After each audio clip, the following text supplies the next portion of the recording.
Adam von Liechtenstein. This is going to get heavier and darker for a little bit until it gets better. Just bear with me.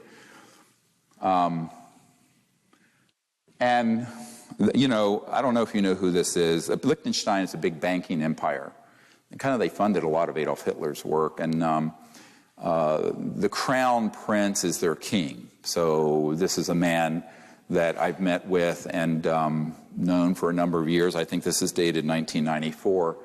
And Hans Adam von Liechtenstein, the first time I called, I was asked to call the castle. His butler or someone picked up, and then he was immediately put on, and we talked, and he says, well, I don't want to talk on the phone too much, but we should meet. And these letters, this and you can go to the next one also. It was maybe a month later or something. It was from the castle, Vaduz, and this is the actual letters. He basically said to me, you know, let's get together. And I think he was wanting me to come to Europe, and I said, well, I'm too busy. I'm working as a doctor. And then it ended up, and although it's not reflected in this letter, he came to New York and stayed at the Four Seasons Hotel there in Central Park. And so he invited me over, and I had a meeting with him. But he says, from what I know of your assessment is correct about the group, this cabal, which is controlling the issue we discussed, UFO. I suspect they have very good reasons not to inform the public, and therefore I am highly skeptical about your chances of success. But he still wanted to meet. So I said, okay, let's meet. So this is where it's going to get into some shock and awe. 94 in July, I go up and meet with him at the Pierre Hotel, Four Seasons. And the reason he didn't think it could succeed is that he told me the ETs wouldn't allow it. They wouldn't allow disclosure to happen. I said, excuse me, we're making contact, and it's clear that, you know. He said, well, let me tell you what happened. So he was involved with a lot of UN programs and also with George H.W. Bush, the first President Bush, and a man at the UN named Pérez de Cuellar, who was the Secretary General at the time. I had done briefings with the predecessor, with the one after Boutros Boutros-Ghali. And he said to me, the reason I, on the phone, told you that it wouldn't be allowed isn't that it wouldn't be allowed from the point of view of the government, but the aliens won't allow it. I said, well, that's ridiculous. I mean, since we've been talking, we've gone down to Mexico, had a craft come out. I said, they're obviously wanting to make contact if we do it in a peaceful way and not a military way. He says, well, this was attempted before you started your organization. I said, what are you talking about? He says, well, in November of 1989, in the fall of 1989, President Ronald Reagan, Mikhail Gorbachev, Pérez de Cuellar, and himself, this guy, and others met on a committee, very sensitive and classified, to organize basically what I did with the Disclosure Project, to announce that we weren't alone and end the secrecy. And he said what happened is that Pérez de Cuellar, the Secretary General of the United Nations, was coming back from a 3 a.m. late night planning session for this event when he was abducted by aliens from his motorcade in Manhattan. And I said, oh, really? And he proceeded to tell me the gory details of what happened.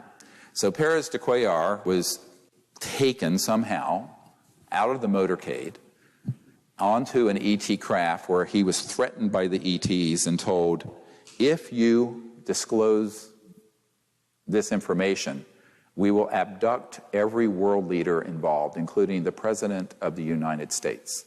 Now, this is from a person who was at the table for this planning session. To my ears, now to you. And I went, oh, come on, really? And he said, yeah, it blew up like an atomic bomb in the Bush White House. Subsequently, I found out that up at Kennebunkport, there were all these UFOs zipping around when Bush was up there out on his cigarette boat. And they didn't realize they were ours. So now we're getting into false flag 101. up to and including being able to deceive members of magic. And it took me a long time to get to the bottom of this mystery. Now, people like Bud Hopkins thought it was a real abduction case. And I looked into it, and I found out that if you go back to the Roswell event, there was a red-headed sergeant who was the badass guy who threatened to kill everyone, all those ranchers who saw this thing crash. His son became a part of magic security, this renegade group, this splinter group, who was involved with abductions and stopping leaks within magic itself. He then went and was in the security detail that night and set up the electronics for this electronic warfare abduction of aliens. It was all a hoax. It wasn't ET at all. It was 100% military ops. And so we're going to get into this in a moment, how these operate. And so Paris de Cuellar, of course, not knowing about that end of the classified world, and I would say Papa Bush neither, thought it was actually ET.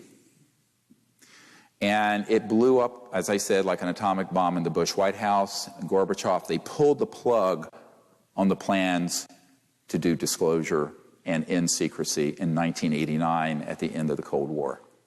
And I think it's strange that in January of 90, 2 months later, it's when I had a contact event at my house in North Carolina with an ET and that said basically, pick up what you've dropped. Do this, what you left and behind as a teenager. Pick this up again. Someone's got to pick this up. But maybe that's a coincidence. But Paris de Cuellar thought that that was an actual alien abduction. And I said, well, with Your Highness, with all due respect, there are technologies that would facilitate this kind of deception. And the military term, so you know it, is a false INW, or a deceptive INW, indication and warning. And it's basically like the Gulf of Tonkin event in Vietnam. You basically exaggerate or hoax an event that then manipulates policymakers. So this was the ultimate takedown of official disclosure, which was about to happen in 1989. Got it? 26 years ago, November 1989. So here we are in 2015, and it took a lot to piece all this together, and I began to look into what the electronics were with this and what kind of technologies they might have. And one bit of insight that the Prince had, he said, so he told me that the reason he was funding the abduction groups is that he was convinced that there was an existential threat from outer space. That's been the Sub Rosa plan since the 56. And that he wanted people to hate the aliens enough to pay the blood and treasure of World War III. And he also wanted it to be eschatological, where it would result in the end of the world, so that Christ would return and the good folks would go up in a flying saucer, I guess, with Christ. Now, this is what he was telling me. I'm just listening. And I'm going, whoa, this is like, woohoo. And he was completely convinced that this is what needed to happen, this sort of end of the world, eschatological